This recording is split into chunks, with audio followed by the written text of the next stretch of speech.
Hello, good morning. Um, what do I have today? Nothing. I don't know how I'm gonna.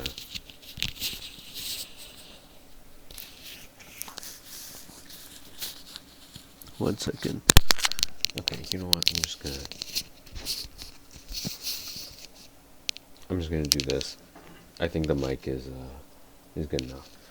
Okay, because I need both my hands for this. Uh, what did I do this morning? I woke up. I don't want to say I woke up early, but I woke up earlier than I have in the past few days. I've been sleeping in, but I woke up at around. Oh, I woke up at like 8:30, but then I stayed in bed till like 9. But then I actually got up at 9. So I changed my. Well, not change. I moved my yogurt to containers because it's finished. I now have 4 containers, all made from one container. Uh, Cost a little bit of money to make. I don't. See, I get that yogurt is. Like, you can duplicate it almost, right? Like, you can use a culture to culture a new batch. It is worth it because I'm turning 4 liters of yogurt or of milk into um, about 2 liters of Greek yogurt. Not 2 liters, maybe like 16, 1.6 kilograms. Well, I don't know if it's kilograms because the density changes. So either way, 2 yogurt cups. Um, is that worth it? See, 2 yogurt cups would cost maybe like $10. Let's say cheapest, right? And that's like using some sort of coupon. A bag of milk costs me about $6.25. So I'm saving like $4. I'm making it myself, and it tastes better. So I'll say it's worth for now. But regularly, I guess it's $17. Um, but yeah. So I did that. I had some breakfast, which is always my shake. Um, Gym's closed today, so I'm sad. Maybe I'll go for a walk. But yeah, this morning I'd spent my time reading this book. It is called The Wager. It's been a very long time since I've picked up a book. I think the last time was. I think that I actually read by myself.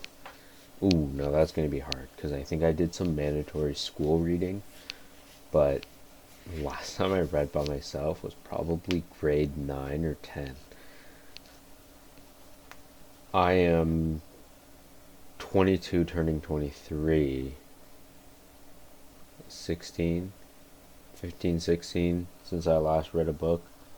So it's been a little bit.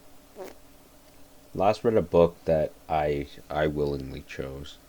So it's progress, but it's not, you know. I guess we all need to start somewhere. So I'm here at page 36. I don't know if you can see that. What has happened so far? I can see the potential of this book, and it's just it's not that it's hard to read. It's that anything is hard to read, especially because I'm so unpracticed. Um, that said, it's kind of interesting.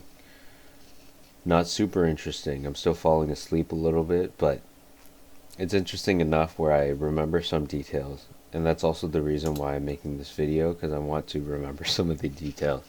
So I'm going to try to explain it. How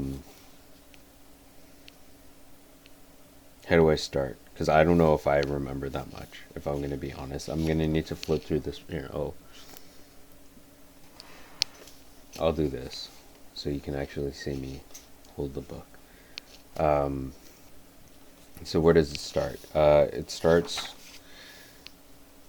Oh, You know, this is another problem. I don't remember people's names that well. I don't remember the narrator, or not the narrator, but who this is written in. But I know there are a few characters. So there's Cheap.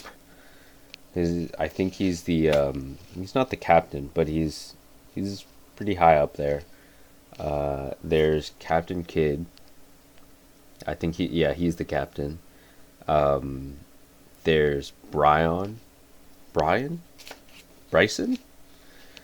or Jack, Brian.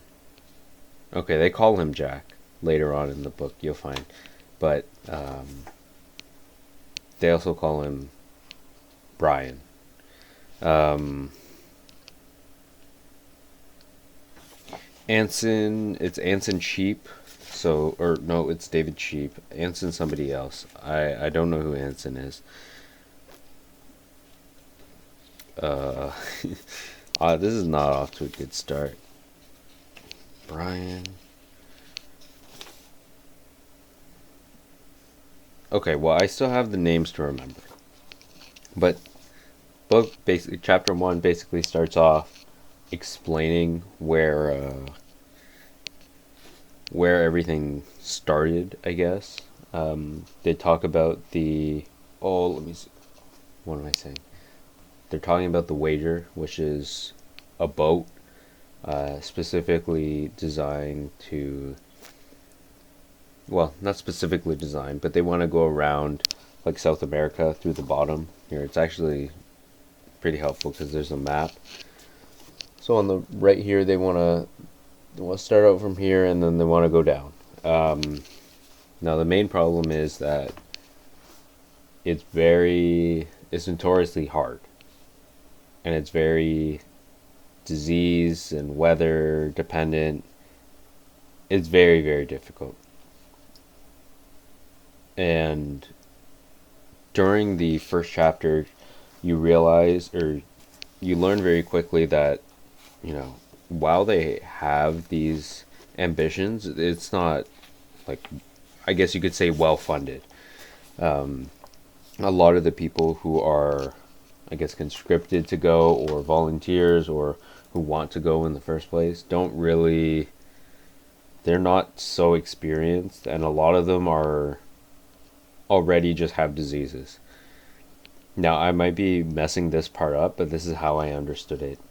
They basically kidnap other people. So they want to conscript, I think, or they want to enlist like 250, which is already double the amount that they can do. But they want to do it anyways. Or actually, no. So Cheap realizes that he doesn't want 250 people, especially when they're full of disease, they're very weak. But I guess the government or whoever's supplying the funds, they're like, no, you got to take 250 people. So they take 250 people. They realize that most of them have diseases or have some sort of injury, and they need to go to the hospital. It's the 1700s, so a bunch of them go to the hospital, fill up the lodges. A lot of them die. We don't get to know them. That's fine. But now he's short people. So I think they wanted to fill up like 2 boats, the Centurion as well, which had a lot more people. But yeah, they just don't have the manpower. So they started doing this kidnapping thing where I guess they look around the port, or they look around the town or city, and if they see somebody who resembles a seaman or a fisherman or somebody out on the water, then I think here, I can try to find it, but it's like, I don't know. They basically say, "Oh, are you out on the water?" And then they'll try to assess their figure a little more, and no matter their answer, yes or no, they'll just take them if they fit the description. One common feature is that they'll have a lot of tar in their fingers. I don't know why, but I guess their fingers will be black, So even if they're not wearing sailor uniform, they might just kidnap them because their fingers are black. So either way, they filled the ship. And now in chapter 2, it follows this person named Brian, or Jack, John Bryan. I guess his last name is Brian, uh, but he doesn't go by John. And I didn't finish this chapter, but towards the last part where I left off, I learned that they call him Jack. I don't know why, but they call him Jack Tar. Okay. Um, and he seems to have like the worst end of the stick. I don't know. Something about him is super super, or not about him. Either way, he's just given the short end of the stick.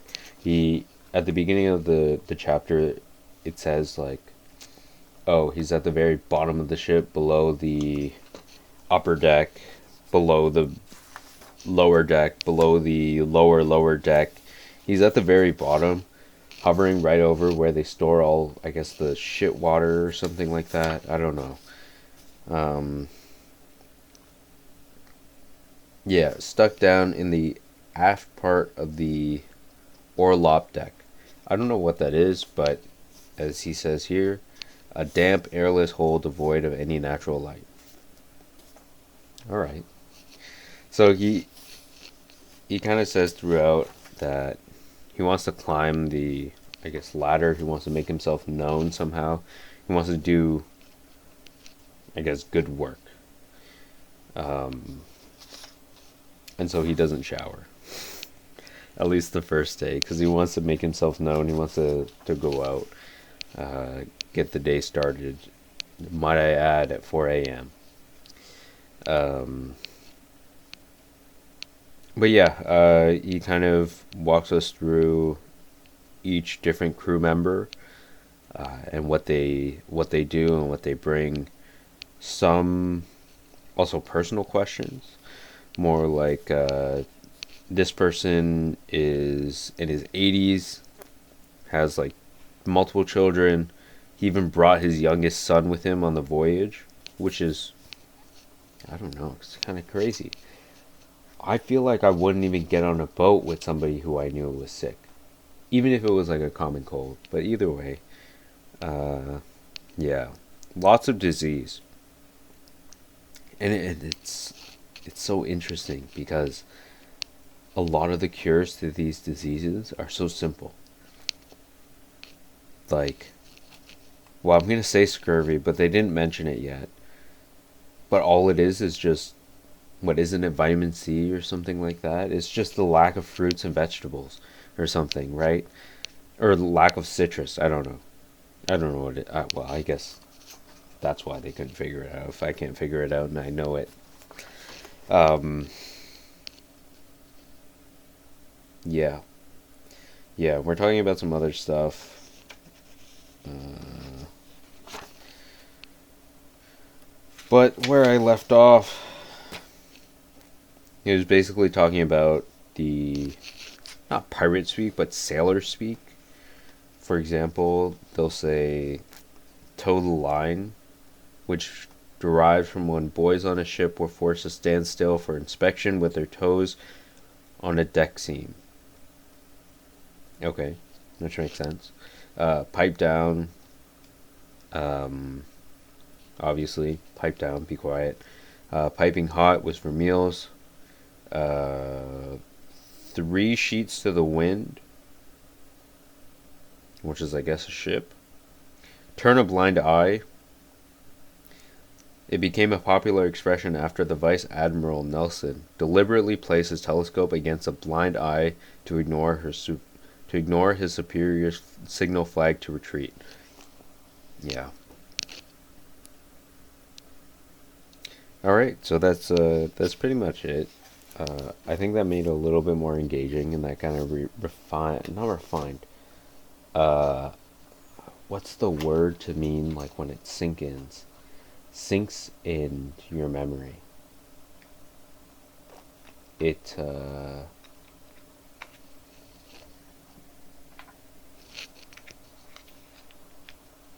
It's what am I looking for? What word?